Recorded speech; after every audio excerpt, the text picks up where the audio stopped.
Well, Philip Cox is Chief Executive of International Power. The company is majority owned by France's GDF Suez. Earlier, it also reported earnings that beat estimates. Thank you so much for coming in. I actually wanted to just start off by getting your sense of what the oil price will do to your business, because it is increasing. That must have an impact on how people actually use their heating systems. Yeah, it does to an extent. I mean, overall, we operate in economies where oil is an important resource, so that's good for the local economy, so that can help us.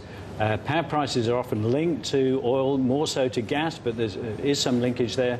So generally, yes, we always have to be mindful of impact on demand, but higher gas and oil prices can actually be a helpful driver for the business as well.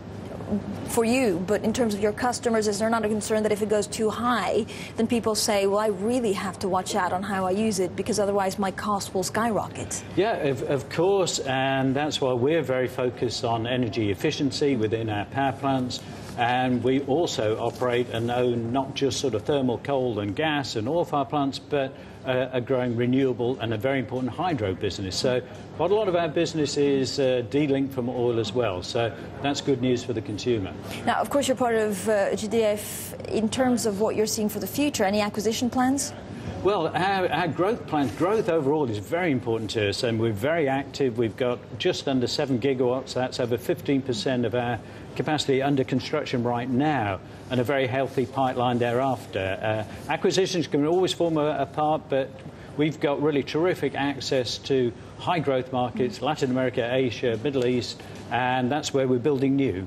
And that is where you're going to make most of your money after 2011. It's a transitionary year for you, isn't it? Because you will have to focus on where, I guess, there's just more demand coming, which is the emerging markets. Well, that's right from growth. I mean, all markets are important. We've got good positions in North America, the UK and Australia. They continue to be important.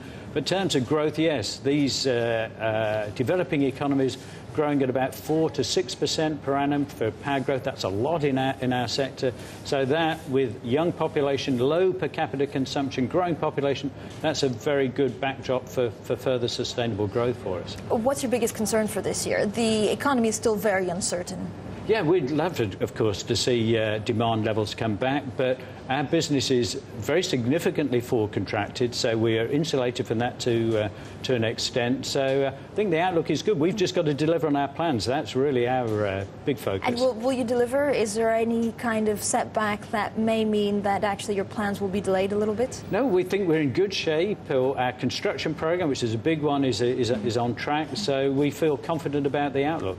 Phil Cox, thank you so much for joining us today. Thank you.